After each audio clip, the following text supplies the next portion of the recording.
પદયાત્રા કરીને આવ્યા? આમાં કોણ નથી કરીને આવ્યા? ઉપર બેઠા એ નથી કરી. હવે આવતી ફેરે તમારો વારો છે.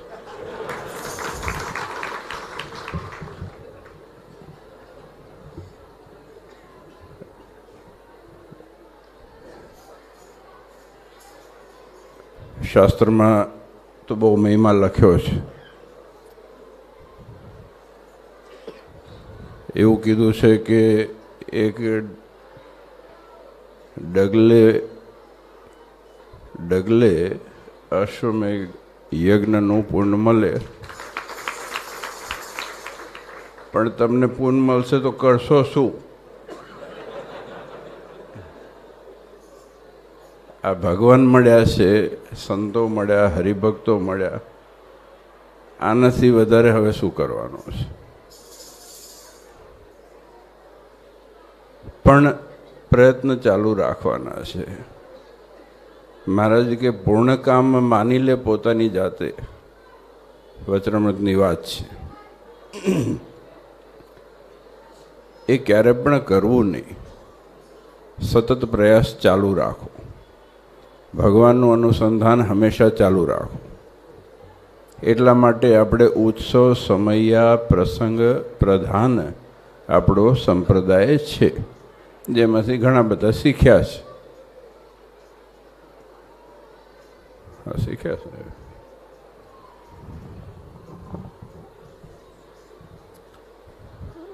મારા અભિપ્રાય વિચારધારા પ્રમાણે હું હમણાં એક હરિભગત કે ઘણા લોકોને કીધું હતું કે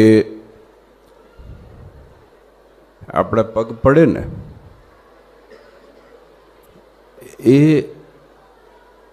કઈ દિશામાં પડે છે એ બહુ મોટી વસ્તુ છે. આપણા જીવનની અંદર બહુ મોટી જવાબદારી છે. આપણા જીવનની અંદર દિશા અને પગલાં કઈ તરફેણ જાય છે, કારણ એ છે કે આપણા ઉપર એક લેવલ છે. આપણા ઉપર એક ભગવાનના કારણે આ ચાંદલો કર્યો છે ને, કંઠી પહેરીશ, તો આજે આપણું ડગલું ક્યાંક અવળું પડી જાય ને, હું અહીંયાથી વાત નથી કરતો, અહીંયાથી વાત નથી કરતો, અહીંયાની બધાની જનરલી જો ક્યાંક દિશા બદલાઈ જાય તો સોસવું સંપ્રદાયને પડે છે. આ બહુ મહત્વની વસ્તુ છે. આપણે ખાલી એટલો જ વિચાર કરો કે આપણું ડગલું કઈ દિશામાં પડવું જોઈએ, પડી રહ્યું છે. તમારી વાત નહીં, તમે તો મહેનત કરીને આવ્યા છો ભગવાનના દર્શન કરવાને અર્થે પ્રાતઃકાળમાં એકાદશીને દિવસે, પણ પ્રતીક એક છે. આજે ધારો કે એક વ્યક્તિને કોઈ ન જોવાની જગ્યાએ કોક માણસ જોઈ જાય આપણા બધામાંથી,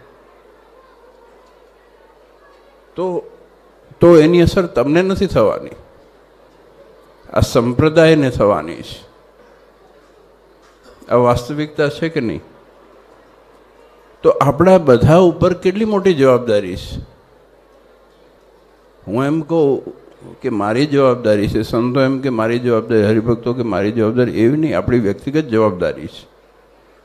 આપણા ડગલા ક્યાં પડે છે, આપણે ક્યાં ઊભા રહીએ છીએ, આપણે ક્યાં બેસીએ છીએ, એટલા માટે મહારાજે એ વિવેક શીખવાડ્યો. આ શિક્ષાપત્રીનો વિવેક એમનેમ નથી, હું મારી રીતે જે સમજું છું એ પ્રમાણે. ક્યાં ઊભા રહેવું, ક્યાં બેસવું, ક્યાં કેવી રીતે બેસવું, ક્યાં ચાલવું, ક્યાં નજર પાડવી, શું સાંભળવું, શું જોવું, આ ઊંડી વાતો શિક્ષાપત્રી, ભાષ્ય, વચનામૃત આ બધી વસ્તુમાં આવે છે. હું તો આ જ પદયાત્રાની મહત્તા સમજું છું કે આપણા પગ ઉપરથી આપણી ઇન્દ્રિયો એને કઈ દિશામાં લઈ જવી એ બહુ મોટું આપણા માટે પ્રતીક છે. આ હકીકત છે, આ મારું માનવું છે. તમે બધાએ અહીંયા એકત્રિત થયા, જો જગ્યા હતી નહીં, મેં મુનિ સ્વામીને ફોને કર્યો, મેં કીધું પહોંચાય એવું નથી હવે, પણ ભાગ્યવશાત દેવ છે અને દેવના દર્શને ગમે તેમ કરીને પહોંચી જવાય, આપણે ઈરાદો હોય તો. નહીં તો ગોદડું છોડવું કઠણ છે. તમે હસ્યા એટલે ખબર પડી કે તમને તકલીફ તો છે જ. પણ જો આ અમે ઇતિહાસની વાત કરતા હતા સંતોની સાથે, ધનુર્માસ એ અમદાવાદ દેશ માત્રમાં જ પ્રચલિત છે, અને ખાસ કરીને આ ધૂન માટે. ધનુર્માસ તો હશે, બધે હશે. ધનુર્માસ તો આખા જગતમાં વ્યાપક છે. યુપીમાં ખરમાસ કહે છે, કોઈ ધનુષ માસ કહે છે, અને જુદું જુદું બધા કહે. કોઈ કે ભગવાન ભણવા જાય. હવે ભણવાનું આપણે છે કે એમને છે? પણ વાસ્તવિકતામાં મને ખ્યાલ છે કે દ્વિશતાબ્દી ઉત્સવ વખતે આમાં વડીલ સંતો બેઠા છે, એ ખ્યાલ હશે. પ્રભાત ફેરી નીકળતી હતી અને હું ગયેલો છું આ ગલીકુચીમાં. આપણે વચ્ચે ધર્મજીવન સ્વામી નથી, એ ભૂંગળું લઈને ફરતા હતા, હરિસ્વરૂપ સ્વામી, યાદ છે ને? બધા ગઢિયા સંતોને યાદ હોય, બધા બેઠા છે. તો એ ભૂંગળું પાછું પોર્ટેબલ હોય, અંદર બેટરી ઉતરીએ જાય, હું પાછી બીજી ચાલુ કરે. અને પછી ઘનશ્યામ મહારાજની આગળ ધૂન થતી, અને પછી મોટા બાપજી આવીને બેસવાનું શરૂ કર્યું. આ ધનુર્માસની ધૂનનો જો આપણને લાભ મળતો હોય તો એ દ્વિશતાબ્દીની સ્મૃતિએ મોટા બાપજીની દયાથી મળે છે. આ વાસ્તવિકતા કહું છું, ઇતિહાસ કહું છું તમને. કહું કેમ કે આ ધૂન તો અનાદિકાળથી નથી ચાલતી આવી. આ દ્વિશતાબ્દી મહારાજ આપણા જે દ્વિશતાબ્દી ઉત્સવ થયો 81માં, ત્યારથી આ પ્રારંભ ફૂલ ફ્લેજ થયો અને ધીરે ધીરે વધતી જાય. અને જો લોકો એમ કે આટલા લોકો આવે, આટલા લોકો આવે, અમદાવાદમાં જેટલા મંદિર છે ક્યાંય બેસવાની જગ્યા નથી. અને એનું કારણ એ છે કે બધા તમારા બધાને ભગવાન પ્રત્યેની નિષ્ઠા છે એટલા માટે, બીજી કોઈ જ કારણ નથી. કોઈ સ્વાર્થ વગર આજે ગોદડું મૂકી અને માણસ ભગવાનના દર્શન કરવા જઈ, દીકરા દીકરીઓ, નાના નાના છોકરાઓ, નાની નાની દીકરીઓ અહીંયા આવે, આ બહુ મોટી વાત છે. કાલ ઉઠીને એમાં સંસ્કાર વધે. આ બધી મહેનત એના માટે છે, આપણી ભવિષ્યની પેઢીના માટે છે. ધન્ય છે તમને બધા હરિભક્તોને. અમે તો ગામડે જવાનું હોય તો ગુલી મારી લઈએ છીએ. હા, હકીકત કહું છું. પણ ધન્ય છે હરિભક્તોને કે આજે નિત્ય પ્રત્યે સવારના પહોરમાં મંગળાથી લઈ અને શણગાર સુધી અહીંયા બેસી અને ધૂન સંતો અને હરિભક્તો કરે છે. ભગવાન રાજી થાય, બીજું શું કહીએ? કેમ કે હું જ આવું તો કાયમ ના હોઉં, હું કંઈક કહું તો સારું ના કહેવાય. સાચી વાત છે.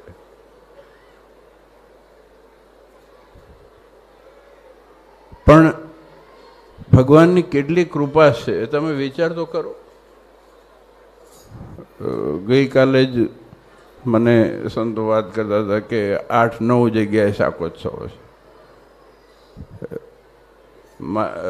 અમે વાડીએ જ્યાં નિવાસસ્થાન છે, રોજની ઓછામાં ઓછી 8 થી 10 કંકોત્રી આવે છે. 365 દિવસમાં કેટલી થઈ? આ નારાયણ દેવની કૃપા છે કે નથી? અને કંકોત્રી નારાયણ દેવની હો, લગ્નની નથી કહેતો હું, બીજી કોઈ વસ્તુ નથી કહેતો. આપણા નારાયણ દેવના આશ્રયમાં રહેલા, નિષ્ઠામાં રહેતા હરિભક્તોની નાના મોટા ગામડાઓ, શહેરો, ઉત્સવ, સમૈયા, કથા, પારાયણો, આ બધી વસ્તુ 365 દિવસમાં એવરેજ ગણો તો 1000-1500 કંકોત્રીઓ થતી હશે. આટલું ભજન થાય છે. એટલે આપણે પાંગડા થવું નહીં. પહેલાં જેવું રહ્યું છે એવું કહેશો જ નહીં. કોઈક વખત વિચાર આવે ને તો એવું ના કહેવું. આપણે કદાચ પહેલાં જેવા ન રહ્યા હોય, બાકી પહેલે તો ભગવાનને હેરાન કરતા હતા, હવે તમને કોઈ હેરાન કરતું નથી. આપણે ભાગ્યશાળી છીએ કે નારાયણ દેવ આપણને મળ્યા છે. પોતે તપ કરી અને આપણને પુણ્ય આપે છે, એટલા માટે આપણે ખમતીધર થયા છે. અને લીલોતરી એમના કારણે છે. આ વાસ્તવિકતા છે, સીધી જ વાત છે. દેવ સિવાયની વાત કરવાની જ નથી, અને દેવ સિવાયનું હોય એમાં પડવાનું જ નથી. અને તમે પડજો નહીં એવી ભલામણ છે. ક્યાંય આડે અવડે કંઈ જવાનું નથી. નંદ સંતોએ કીધું છે કે આ દેવને જોયા સિદ્ધને ભટકો છો. આજે આ ભગવાન મળ્યા છે, ક્યાંય જરૂર નથી. મેં ઘણી વખત કીધું છે, હવે વધારે તપ નહીં કરો, પણ ઘણી વખત મને કહે કે અહીંયા જાઓ કે અહીંયા જાઓ, તીર્થાટન મારે કંઈ નથી કરવું. મારે 68 તીરથ ચરણે હું રોજ આરતી આપણે કહીએ છીએ ને, એને પહેલાં પરિપૂર્ણ રીતે સમજી લેવાની જરૂર છે. 68 તીરથ ચરણે કોટી ગયા કાશી, એ બધું જ્ઞાત છે. રઝળવા રખડવા જેવું હોય જુદી વસ્તુ છે, બાકી અહીંયા છે એ ક્યાંય નથી દુનિયામાં. આ વાસ્તવિકતા કહું છું. હું અહીંયાથી કહું છું, અહીંયાથી નાભીથી કહું છું, ખોટું નથી કહેતો. અને ભાષણ નથી કરતો, કેમ કે આવડતું જ નથી મને. સ્વામિનારાયણ. આ જે હોય એ જ કહી ને, ઘર મેળે બધા બેઠા છો, તમે બધાને ઓળખીએ, શું કરવા ભાષણ કરીએ? ભાષણ એને કરવું પડે કે જેને આપણે ઓળખતા ના હોઈએ. પણ આજે દેવ છે ને, દેવનું પ્રાધાન્ય હોય ત્યાં જ આપણા ડગલા જવા જોઈએ, એટલું હું માનું છું. દેવ સિવાય જ્યાં પણ ડગલા પડે એટલે સમજી લેવું કે આપણા ડગલા ખોટા છે. વોકિંગ થાય છે, બસ વોકિંગ થાય છે. એટલે જો ધન્ય ઘડી અને ખૂબ ખૂબ આપ સૌ હરિભક્તો અને બહેનો મોટી સંખ્યામાં નીચે તપ કરી રહ્યા છે. બહેનોનો એ સમુદાય બહુ મોટો છે. ગાદીવાળા રોજ આવે છે. મેં કીધું ઘણી વખતે, કેમ કે બહાર ગામથી આવ્યા હોય ને, તો મેં કીધું કાલે ના જશો, તો કે આટલા આટલા નાની નાની દીકરીઓ આવે છે ને કેમ ના જવું? ભાઈ એ સાક્ષી છે લાજીમાં, એટલે પછી મને ખરાબ લાગે, એટલે હું બીજેથી હાજર થઉં. પેટ છૂટી વાત કરવા વાંધો જ નથી. એમ થાય ને કે જતા હોય અને આટલા દીકરા દીકરીઓ બધા આવતા હોય અને આપણે ના જઈએ તો કેવા ભૂંડા લાગીએ. ભલે જવાબદારી હોય, આખો દી લમણાકૂટ કરવાની હોય, પણ તમે બધા છો ને, લાજીમાં જે કીધું એ બહુ સાચી વાત છે. આ હૂંફ છે ને, સૌ પ્રથમ દેવના આશીર્વાદથી સંતો અને હરિભક્તોની હૂંફ છે, એટલા માટે આ કાર્ય થઈ રહ્યું છે. નહીં તો અશક્ય છે.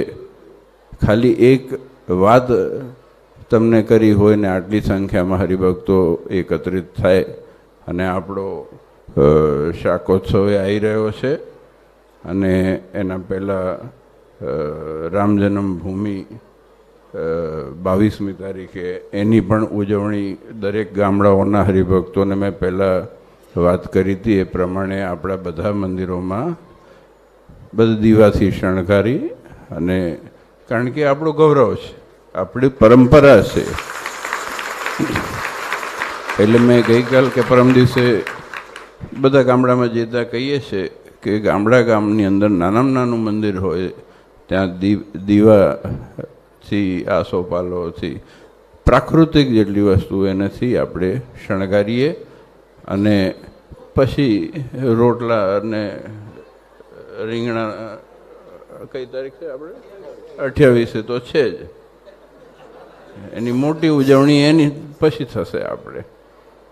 પણ જો ભગવાનની દયા છે, ભગવાનના થઈને રહેજો એટલી મારી ભલામણ છે. થઈને રહ્યા જ છો એટલે ઓલું બીજું નથી કહેતો, પણ ભગવાન ક્યાંય મન છે ને આગુ પાછું બધું થતું રહે, એટલે એવું નહીં કરવાનું, બહુ સારું નહીં. અમુક વડીલો કહે ને આવું નહીં કરવાનું, એટલે પછી હું વડીલ નથી પણ હું મારી જાતને કહું ક્યાંક આગુ પાછું થાય ને આવું નહીં કરવાનું. આપણે હકણા રહીને ભગવાન સિવાય બીજી ક્યાંય જગ્યાએ માથું નહીં મારવું. ભટકાડવું હોય તો ભગવાનના દ્વારે માથું ભટકાડવું, બાકી બીજે ક્યાંય ભટકાડવું નહીં. આ સત્સંગના ભીડામાં રહી અને બહુ સુખ છે, બહુ સુખ છે, ક્યાંય દુઃખ છે જ નહીં. હકીકતમાં કેટલું સુખ છે, આનાથી વધારે શું મળે બોલો? વાસ્તવિકતા છે કે નહીં? તમે જો આમ બધા હરિભક્તોના મોઢા જો ને રોનકવાળા છે, મને કોઈ એક દુઃખી જોવા જ મળતો નથી. આટલા ચાલીને આવ્યા દૂર દૂરથી.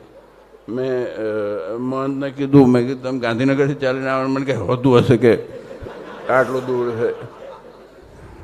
તો પણ આજે કોઈના મોઢામાં જો તમે હસો છો, બરાબર, અને હું હસું છું, આજે ભગવાન મળ્યાને કેટલો આનંદ છે. આવો નવો આનંદ આપણા સૌના જીવનમાં, તમારા સૌના જીવનમાં, તમારા પરિવારમાં હંમેશા રહે. બધાએ એક થઈ અને આપ સૌ સુખિયા થાઓ, એ જ આજના દિવસે નારાયણ દેવના ચરણોમાં પ્રાર્થના.